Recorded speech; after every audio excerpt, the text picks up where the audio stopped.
जय हिंद। देखिए पिछले वीडियोस में मैंने न्यूट्रिशन इन एनिमल सारे समझा दिए थे, ठीक है। कितने तरह के जो जानवर होते हैं, कौन से ऑटोट्रॉप्स होते हैं, हेटेरोट्रॉप्स होते हैं। इसके बाद मैंने समझा दिया था हर्बीवोरस, कार्निवोरस एंड ओमनिवोरस, ठीक है। आज की वीडियो में हम देखेंगे प्रोसेस, ठीक है।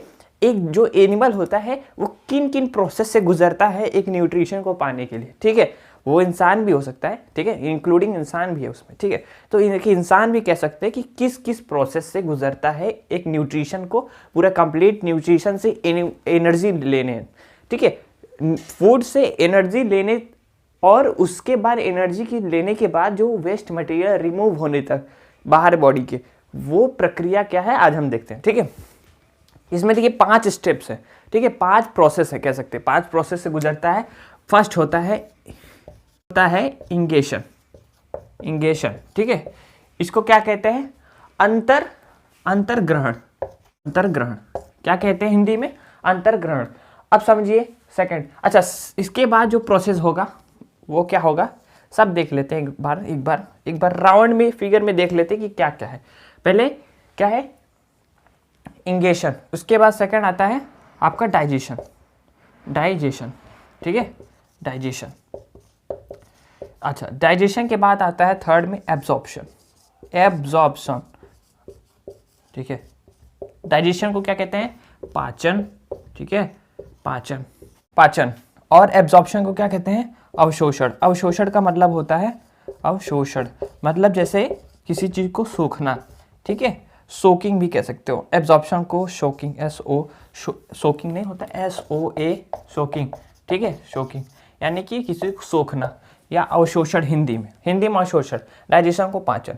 इसके नेक्स्ट स्टेप आता है फोर्थ वाला, वो होता है एसिमिलेशन। क्या बोलते हैं? एसिमिलेशन का मतलब मिलाना, समझो, ठीक है, मिलाना। अच्छा, फिफ्थ जो होता है उसको कहते हैं इजेशन, ई से होता है। ये देखो ये क्या होता है? ये होता है इंगेशन, और ये ई से होता है ये इजेशन, ठीक है, इजेशन, EGESTION, ठीक है। इसे कहते हैं बहिक्षेपण, ठीक है, बहिक्षेपण। मतलब जो भी, अभी हम आगे समझते हैं बहिक्षेपण, इतना याद रखिए। सबसे पहला होता है इंगेशन, सेकंड होता है डाइजेशन, फिर उसके बाद होता है एब्जॉर्प्शन, फिर होता है एसिमिलेशन, फिर होता है क्या? इजेशन। ये क्या है? Process of nutrition in animal और ह्यूमन बीइंग कह सकते हैं। Process of nutrition in animal और ह्यूमन बीइंग, ठीक है, समझ में आया? अब हम बारी बारी से सबको समझेंगे, ठीक है। सबसे पहले देखेंगे फर्स्ट प्रोसेस स्टेप। फर्स्ट जो स्टेप है वो क्या है, ठीक है, इसे कहते हैं इंगेशन, अंतर्ग्रहण। समझिए, खाने की, जब आप खाते हैं अपने हाथ से अपने माउथ के अंदर डालते हैं, ठीक है, तो the process of taking food inside the body और इनसाइड द माउथ, ठीक है। यानी कि जो खाना है उसको सिर्फ और सिर्फ माउथ के अंदर डालना, बस इतना ही प्रोसेस होता है आपका।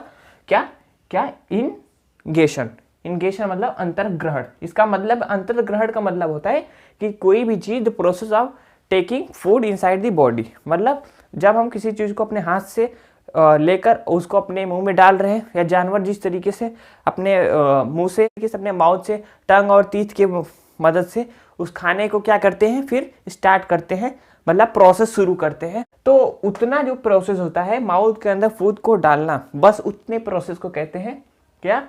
इंगेशन, ठीक है।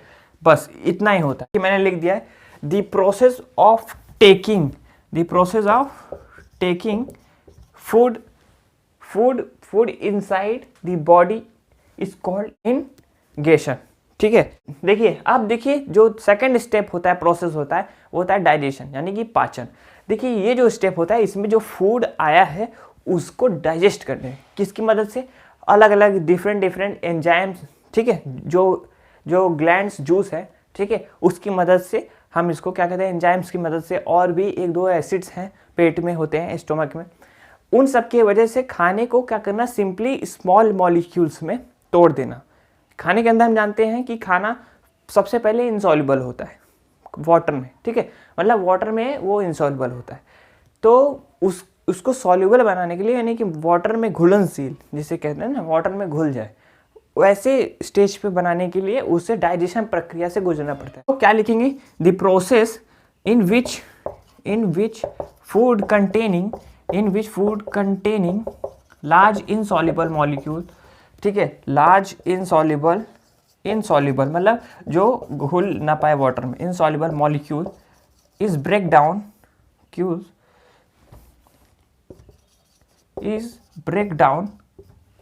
ब्रेक मतलब टूट जाना, break down into small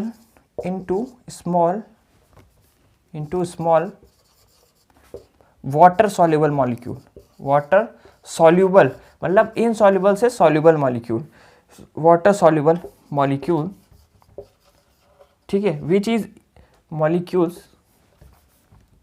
which is easily absorbed, which is easily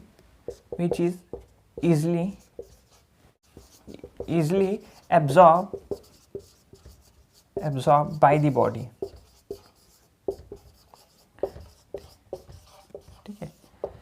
समझिए, the process in which food containing मतलब जो फूड है हमारा, जो हम खा रहे हैं, उसमें जो लार्ज इनसॉल्युबल मॉलिक्यूल होता है जो कि वाटर में घुलनशील नहीं होता है, ठीक है, वो उसको स्प्लिट करना, तोड़ना, ब्रेक डाउन करना है स्मॉल मॉलिक्यूल्स में, और जो सॉल्युबल हो सके हैं वाटर में, उसी की प्रोसेस को, ठीक है, हम कहते हैं डाइजेशन। देखिए, एब्जॉर्प्शन जो थर्ड न्यूट्रिशन का प्रोसेस होता है वो होता है एब्जॉर्प्शन, जिसे अवशोषण कहते हैं, मतलब चीज़ों को एब्जॉर्ब करना, शोकिंग जिसे कह सकते हैं, सोखना। अब जो फूड हो चुका है, अब तो स्मॉल हो चुका है डाइजेशन प्रक्रिया के दौरान, और सॉल्युबल भी हो चुका है वाटर में, तो क्या होता है इसके बाद, क्योंकि अभी तक तो वो स्टमक में है, पेट में है, ठीक है, स्टमक से बाद वो जाता है इंटेस्टाइन में, किसमें, स्मॉल इंटेस्टाइन में जाता है, स्मॉल इंटेस्टाइन में, छोटी आंत में, ठीक है।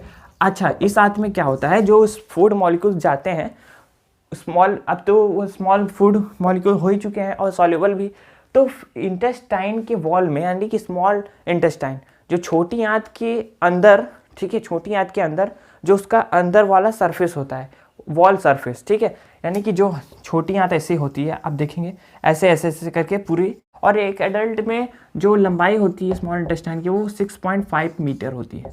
कितनी, याद रखिएगा, 6.5 मीटर होती है एक एडल्ट में स्मॉल इंटेस्टाइन का क्या लेंथ, ठीक है। अगर उसको वो तो कि एक ट्यूब की तरह रहता है ना, जैसे आप साइकिल का ट्यूब देखे है ना, उसी को थोड़ा सा और पतला कर दीजिए, थोड़ा सा, देखिए उसमें क्या कहता है, उसकी थिकनेस ज़्यादा है, उसको थोड़ा पतला करिए, तो कहने का मतलब वो ट्यूब ही है एक प्रकार का, ठीक है। तो वो ट्यूब ही है, तो ट्यूब के अंदर की जो वॉल है, स्मॉल इंटेस्टाइन की जो अंदर की वॉल है, अंदर का जो सरफेस है उसका, उसके अंदर एक टाइनी फिंगर लाइक प्रोजेक्शन होता है, finger like projection, finger like projection कहते हैं।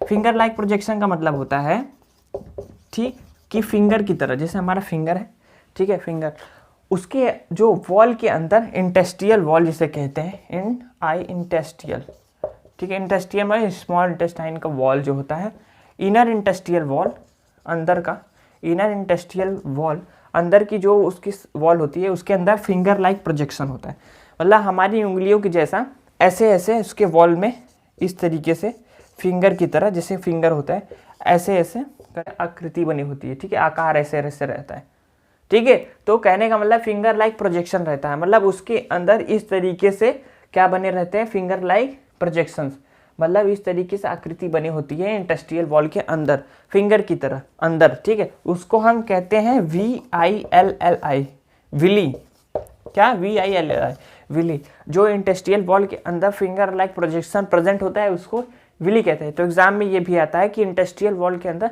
जो फिंगर लाइक प्रोजेक्शन है उसे क्या कहते हैं, तो आप कहना विली कहते हैं, ठीक है, विली, जो इंटेस्टियल वॉल के स्मॉल इंटेस्टाइन के अंदर होता है, वो क्या करता है, जो स्मॉल वाटर सॉल्युबल मॉलिक्यूल है ना, स्मॉल, उसको एब्जॉर्ब करने में हेल्प करता है। वहीं से मतलब जो भी एब्जॉर्प्शन की प्रक्रिया होती है वो उसी फिंगर लाइक प्रोजेक्शन जिसे विली कहते हैं उसी के द्वारा होती है, ठीक है। तो याद रखना, एब्जॉर्प्शन कहाँ से होता है, मतलब कि किसी चीज को सोखता कहाँ से है, वो क्या होता है, विली, जो इंटेस्टियल वॉल में होता है। इसके बाद जो विली होता है वो आगे जाकर ब्लड वेसल्स से जुड़े होते हैं, ठीक है, ठीक है, कैपिलरीज हो गए, वेन्स, आर्टरी वेन्स, से, नसों से जुड़ा रहता है, ठीक है। फिर वही नस जाकर आगे ब्लड स्ट्रीम से मिलती है, ठीक है। ब्लड स्ट्रीम मतलब खून जहाँ बहता है जिस नस में, वहाँ पे वो फिर वाटर मॉलिक्यूल्स भेज दिए जाते हैं, जो भी हैं सॉल्यूबल वाटर मॉलिक्यूल, वो जो छोटे छोटे जो वहाँ से फूड से प्राप्त किए गए हैं, जो फूड से बने हैं, वो क्या होते हैं उस ब्लड स्ट्रीम में भेज दिए जाते हैं, ठीक है। तो ये हो गई एब्जॉर्प्शन की प्रक्रिया, प्रोसेस। चलिए देखिए, अब जो चौथा स्टेप होता है वो होता है एसिमिलेशन, इसे हिंदी में मिलाना, ठीक है, किसी चीज़ में मिलाना, ठीक है। अब क्या होता है, जो भी फूड अब स्मॉल मॉलिक्यूल्स में बताया कन्वर्ट हो ही चुके थे डाइजेशन में, और एब्जॉर्प्शन में क्या हुए थे, वो ब्लड जो स्ट्रीम है वहाँ पे पहुँच चुके थे।